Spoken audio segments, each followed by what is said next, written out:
about my race because it is the reason why I flew across the country from Queens, New York, to be here for Chesa.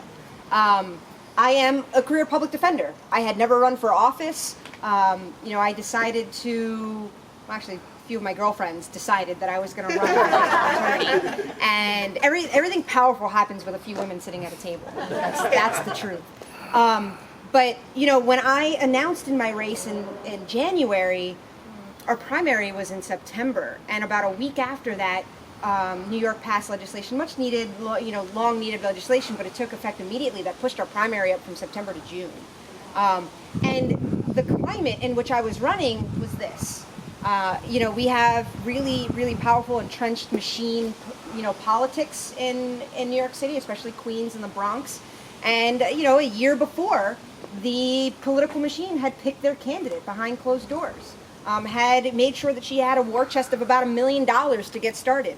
Somebody that had never stepped foot in a criminal courtroom. Somebody that had supported legislation that increased penalties and surveillance of our black and brown communities. And so it felt really compelling to run as a public defender, seeing what was happening in Boston and Philadelphia and St. Louis, folks saying we're going to do things differently, right? And then also recognizing that the playbook was out there at this point, that people were seeing that communities were reacting to this, and then they were saying the stuff, the things, right? And so we had a so-called progressive prosecutor in Manhattan coming out with some good sounding policies, and I was in court every single day recognizing that there was an asterisk, right? My clients consistently before the policy and after the policy were the exception to the rule, and that the policies didn't matter so much as to the why and making sure that we were changing cultures, because our DA's offices historically have had these cultures of convictions at all costs that have not made us safe. And what we really need to be doing is figuring out how can we help people heal, how can we recognize the inequities in our system and provide people with things that they need, knowing that you can't separate our justice system from housing, healthcare, and education, that when you provide people with those things, it's the best way to achieve public safety. And that's a public defender's approach. When we talk about the new way of doing things, new way of prosecuting, it's what we know best. And everybody else is catching up. That's why we need more public defenders running.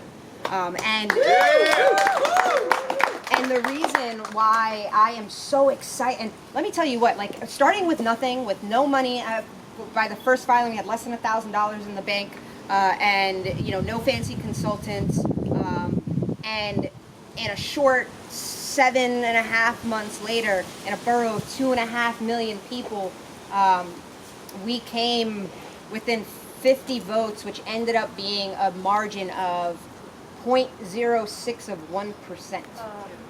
So, we accomplished a lot. I think that the results of that race are really being felt around the country, and we need Chesa. I'm tired, y'all. Like, I am tired. We are 2 weeks after a court battle because voters in Queens, New York were being disenfranchised, throwing out affidavit ballots. But I am here because this is so important. I'm being completely selfish, right? Like, yes, I want San Francisco to get what we didn't get in Queens.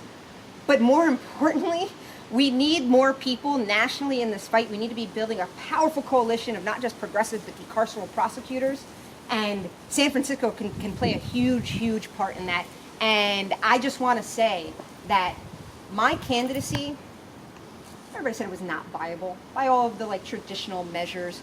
But I felt something very different as we were building. When you are building a grassroots campaign, when you are engaging your communities, when you are making sure that you're not speaking for people, but you are centering the voices of other people and bringing them into the fold and letting them kind of expand the campaign naturally, that is how you win. You win by out-organizing, you win by talking to your neighbors. It is so, so powerful.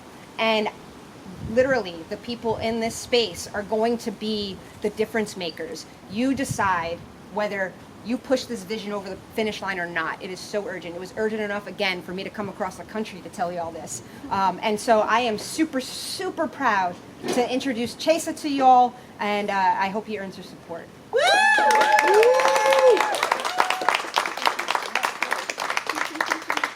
Thank you all so much for coming out on a beautiful day. I'm so happy to be here with Tiffany, one of my friends, one of my inspirations in this campaign, and also, of course, with Dean. And I know that our campaigns intersect, all three of our campaigns intersect in a lot of important ways, right? We're all up against the machine. We're all up against entrenched power that does not cede anything without a fight. And all of us stood up against the odds because we care about something way bigger than any one of us. We care about fundamental change for people who have been cut out and excluded from access to power and benefits from our society's progress for far too long. It's something that I've seen in my life from day one.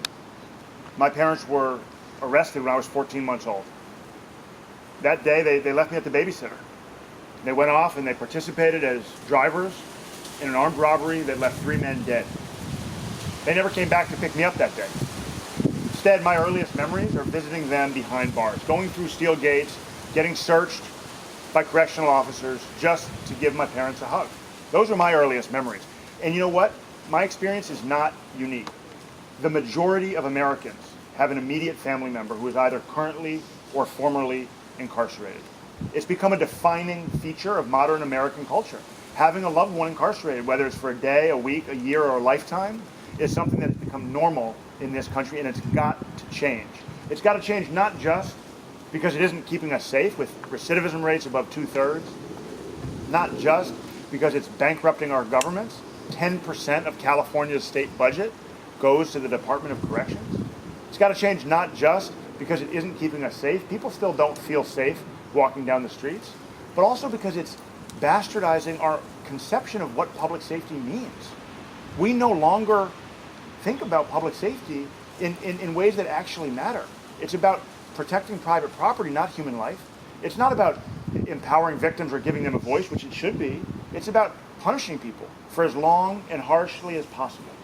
That's got to change, and that's the perspective that a public defender brings. That's the perspective that someone who has a loved one who's been incarcerated brings. That's the perspective that someone who's fought on behalf of tenants who are facing eviction brings.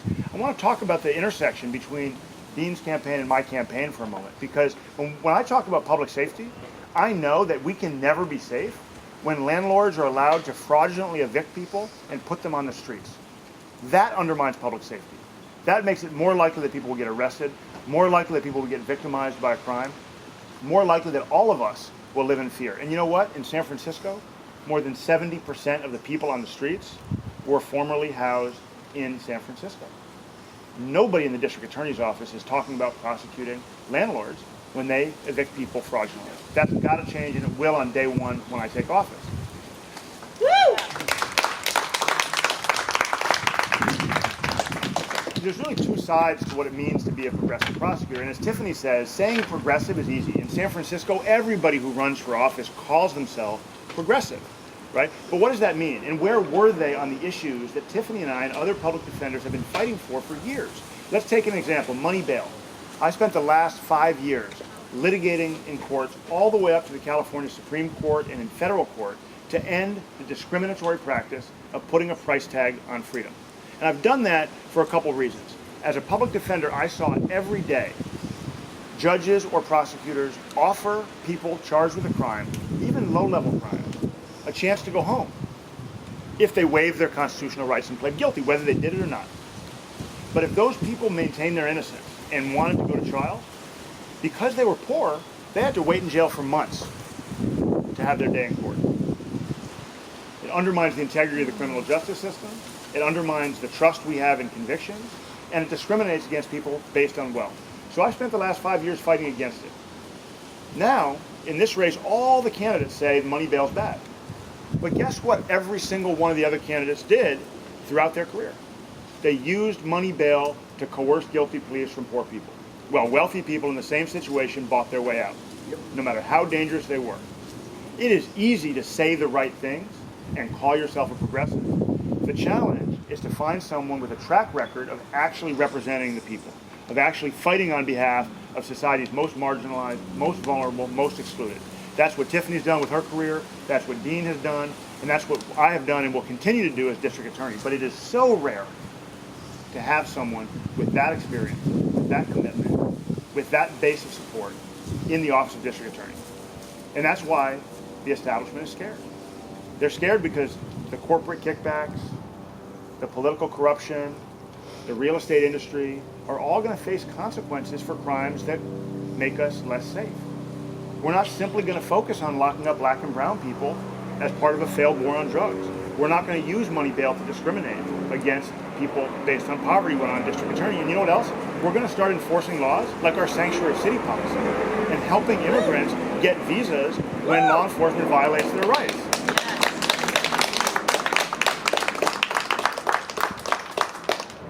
As a public defender, I am the only candidate who actually works in San Francisco's Hall of Justice. The other candidates in this race don't even work in the building. Same thing Tiffany was up against, right?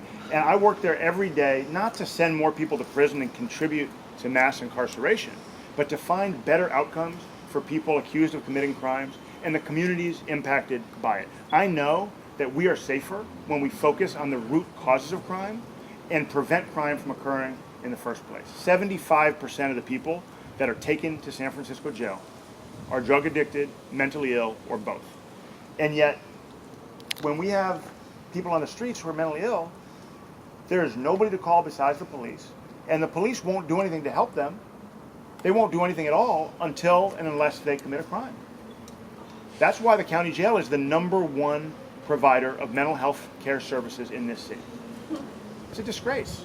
How is it possible that in San Francisco, with all of our resources, with our progressive heart and values, when someone is in crisis on the streets, there's nowhere for them to go until and unless they commit a crime? That's not public safety. That's disgraceful.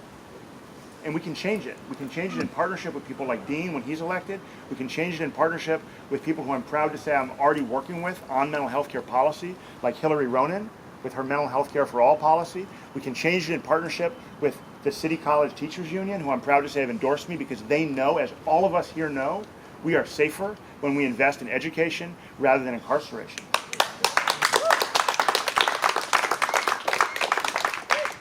But this isn't something that any one of us can do alone, not winning the race or making these kinds of fundamental changes. We need your help today, and we're going to need it on November 6th after we win. We're going to need you to keep creating political space for us to do the right thing. We're going to need you to keep generating the good policy ideas that actually improve the city we live in for all of us, not just for a privileged few. And we're going to need you to continue defending the values that have led Dean and Tiffany and I to step up and try to make change, because the people in power are not going to give up even after the election. We need you today. We need you on November 5th, and we're going to need you on January 1st as well. Thank you so much.